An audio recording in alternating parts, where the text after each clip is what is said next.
Hello everyone and welcome to another incredible game, also from round 8 of this year's FIDE Grand Swiss. It is Richárd Rapport versus Praggnanandhaa, and it's just amazing what these two have come up with. One did prepare incredibly well, the other one reacted very well, and the end result is a spectacular game.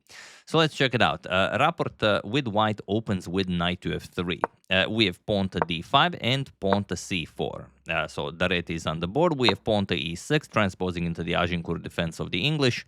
G3 and knight to f6. We have bishop to g2, and now there are many moves you can play here. Bishop to e7, c6, c5, d captures, and c4. We have pawn to d4. This is maybe the fifth most popular continuation.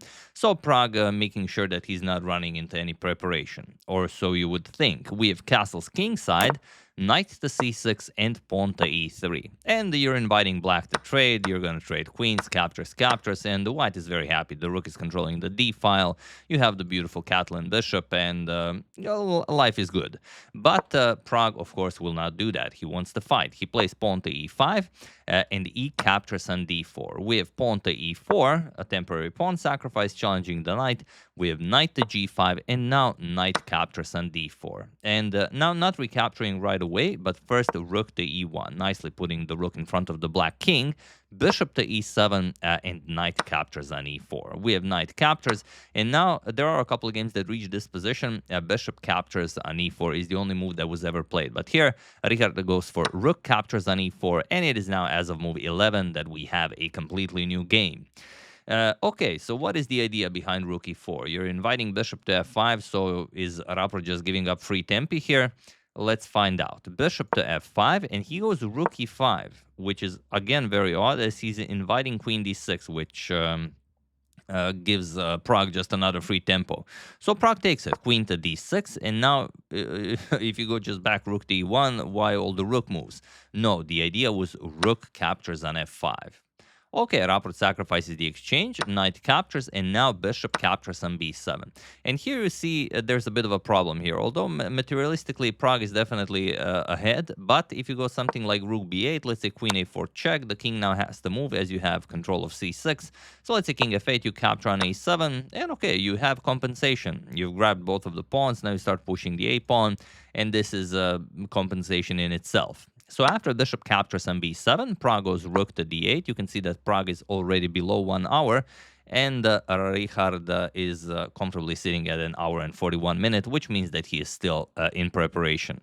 We have queen a4 check, king to f8, and now comes knight to c3. And this is a very important move if you don't want to blunder the game right away with white, and the first one where Richárd actually spent some time. To give you an example, if you capture on a7 now, all of a sudden queen e5 and white is lost. There's just no way to defend this. Bishop to c5 is coming, and now if you play knight c3, bishop c5, let's say queen to a4, and now queen e1 check, and that is it. You can go king g2, even knight h4 check. And then if let's say the king goes to h3, you have queen to e6 with check. You force a capture, king captures, bishop to e7 check, king h5, and queen to h3 is checkmate. So a disaster could happen very, very easily. But okay, Richárd goes knight to c3. He spent some 8 minutes here, makes sure that he's still within his preparation. And now the problem for Pragg is that, yes, he's up material, but he can't castle, and he can't get the rook on h8 into the game.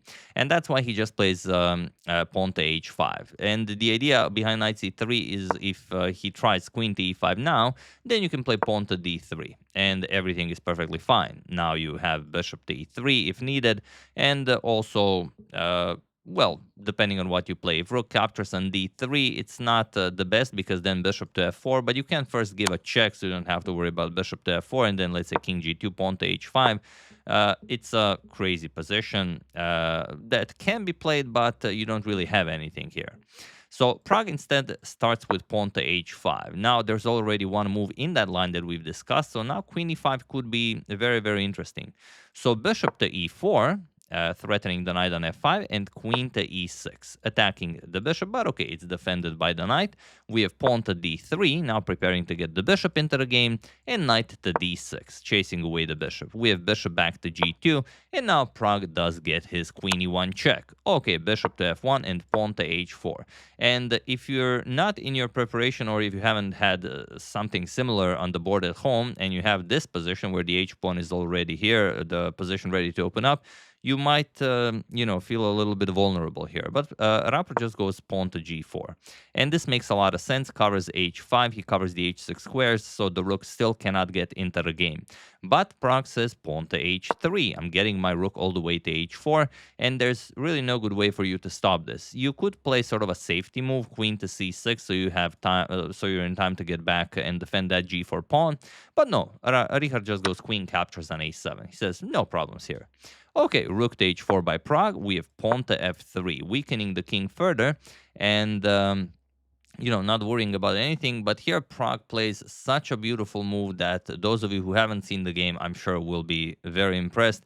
It's not that the position is winning for Pragg, but it's still the only move that sort of gives him a little bit of an edge. And you have to look at it this way.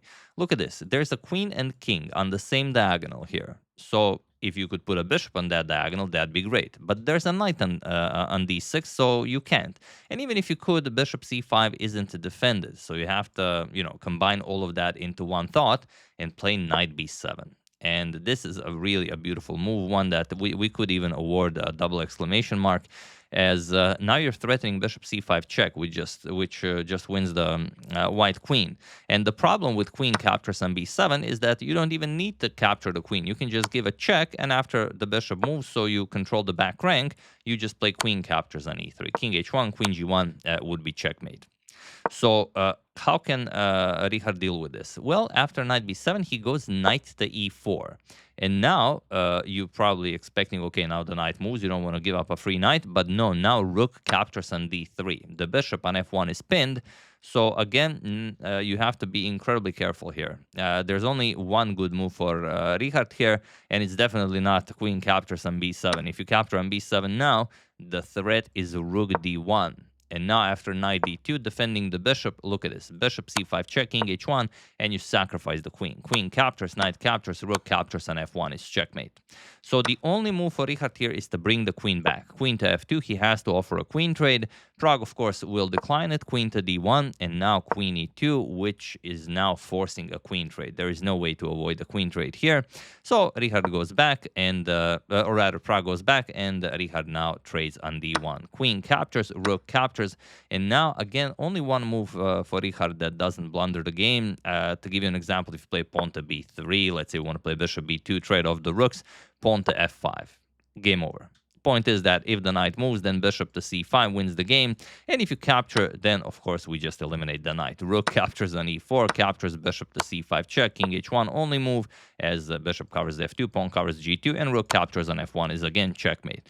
So Richárd has to get his king to safety. King f2, we have knight to c5, and now knight to c3. Again, bishop to c5 not possible, as now the knight occupies that square, but knight to d3 check. Okay, bishop captures on d3, and now you would love to include bishop to c5 check, but king g3 comes with tempo, so you don't have time for that. You have to recapture. Rook captures on d3, and now knight to d5, putting pressure on the bishop on e7. We have bishop to d6, and now bishop to g5, activating the bishop and preparing to get the rook into the game. We have rook back to h8, and now king to e2. It's amazing how Richárd is keeping the rook on h8 out of the game all this time. Rook to d4, and now pawn to b3, defending on c4. And the question is, how is Pragg saving the rook on d4 once it's attacked? You could maybe do some bishop e5 and then maybe threaten some discoveries, but Pragg is already below 2 minutes on the clock, and he just gobbles up the h2 pawn, creates a passed h pawn on h3. We have rook to h1, attacking the bishop, and bishop back to d6. We have bishop to e3, attacking the rook, and now there is no way to save it. You have to give it up for the knight. We have rook captures on d5, c captures, and now king to e7. We have pawn to f4, grabbing more space here so you don't have to allow anything in. Pawn to h2. Here it's wonderfully defended, and the beautiful thing is that even though Richárd is up a pawn, there's no way he can ever touch the h2 pawn. And because of that, the rook has to remain on h1 for the rest of the game, basically. And that is why after king to f3, it was in this position on move 39, one move before reaching time control, that Richárd and Pragg agreed to a draw, as there is nothing more to be done here. And yeah, the pawn is too strong. Even though Rapport is up a pawn, he can just start pushing.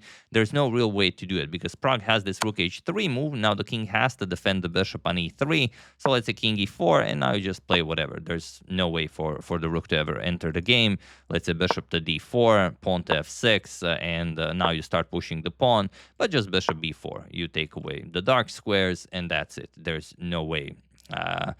If anyone was to play this for a win, it would be black, not white, who is up a pawn. But the position just doesn't allow it. Here, you would probably just repeat moves: bishop to f2, king to d7, bishop d4, something like this, and it would end in a threefold repetition or something similar. So yeah, brilliant preparation by Richárd, and even beyond preparation, he found all of the right moves. But yeah, the position is a draw. He was very close. Pragg was, below 1 minute on the clock, but Pragg found all the right answers, and that's all there is to it. It doesn't matter how well you prepare. If your opponent finds the answers over the board, the end result will always be a draw. So yeah, and the round 9 pairings for Richárd and Pragg are just amazing. Richárd Rapport is facing none other than Nicolas Theodoru, who is still undefeated in the tournament, and I think considering their styles, we're in for a very, very delicious treat. And Praggnanandhaa is facing a Wander Liang, who also an incredible player. So it's hard to say what to expect there. Of course, Pragg is stronger, but in chess you never know. And for those of you who perhaps missed the previous video, do check it out because it's amazing. But also here are the standings after 8 rounds have been played, or rather, those are not the standings. Sorry, I will just give you the standings this way. There we go. So Matthias Blubom and Nihal Sarin with 6 points. Then with 5.5 points, we have Abhimanyu Mishra, Parham Maksudlu, Alireza Firuzja, Nodirbek Abdusatoro, Vincent Keimer, Jordan Pamforest, Anish Giri, Hans Niemann.